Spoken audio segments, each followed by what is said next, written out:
Lumantad ang isang lalaking biktima umano ng rape na kinasasangkutan ng dalawang tumatakbong Sangguniang Kabataan elections. Inakala kasi ng biktima na normal lamang na swimming ang kanilang pupuntahan pero nauwi ito sa pangahalay.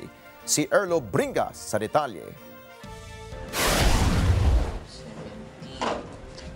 Lumapit sa Net25 News Team ang dalawang binatilyo para ibunyag ang umano'y nangyaring pangahalay, isa sa kanila sa loob ng kwarto ng isang resort sa Bulacan. Sa naging salaysay ng biktima na itago na lamang natin sa pangalang Marco. September 17 nang maimbitahan siya at ang kanyang kaibigan para sa isang outing sa resort sa San Jose del Monte, Bulacan na inorganisa umano ng grupo ng suspect. Inakala nilang swimming ang kanilang pupuntahan pero pagdating sa venue ay isa pala itong campaign meeting. Trip na po kasi nila ako nun eh.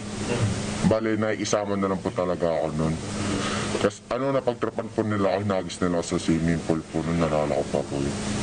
Tapos nung sa inuman na po, tawag po dyan yung bandang alas 3, umalis po kasi sobrang lasing na po ako.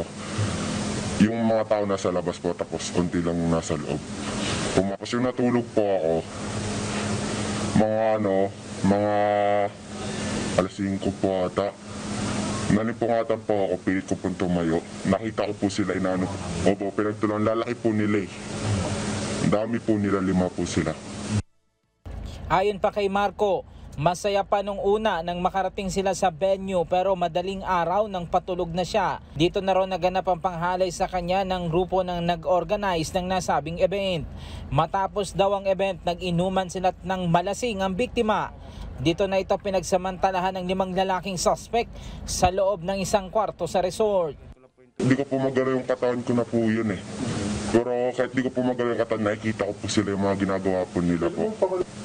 Pinakakilala ko po doon si Casey Casin po.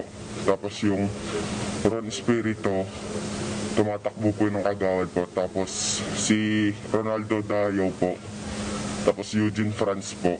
Tapos Israel Aguirre po. Yun po.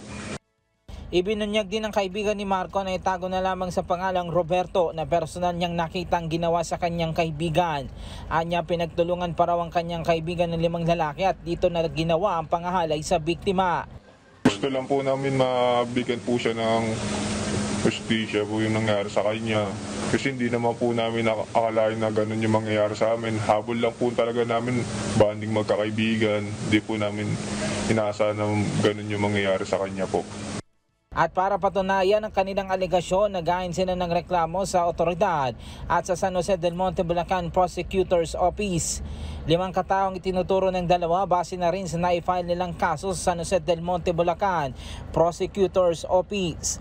Batay sa kopya ng reklamo na inihain sa Office of the Prosecutor ng SJDM na napasa kamay ng Net25 News, naipile lang kasong act of lasciviousness at rape laban sa 5 katao, kabilang sa sinampahan ng kaso ay isang Kevin Casin, Rolando Dayaw Jr., Israel Aguirre, Eugene Picot, isang Ronald Jan Espiritu.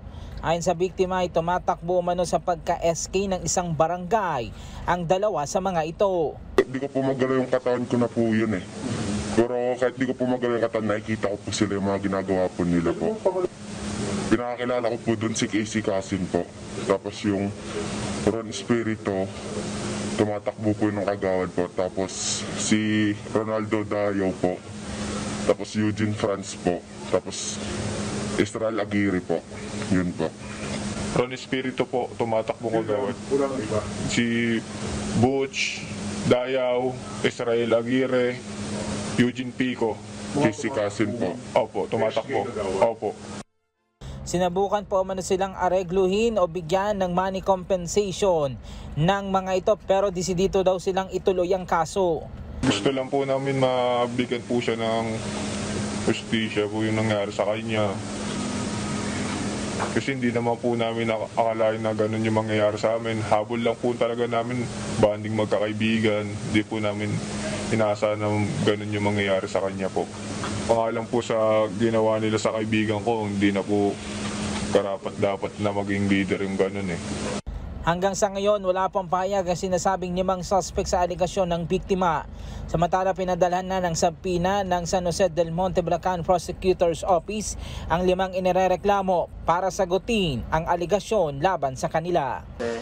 Erlo Bringas para sa Matatag Agila, matatag, matapang, matapat. Maraming salamat sa inyo pong pagsubaybay sa Mata ng Agila Primetime.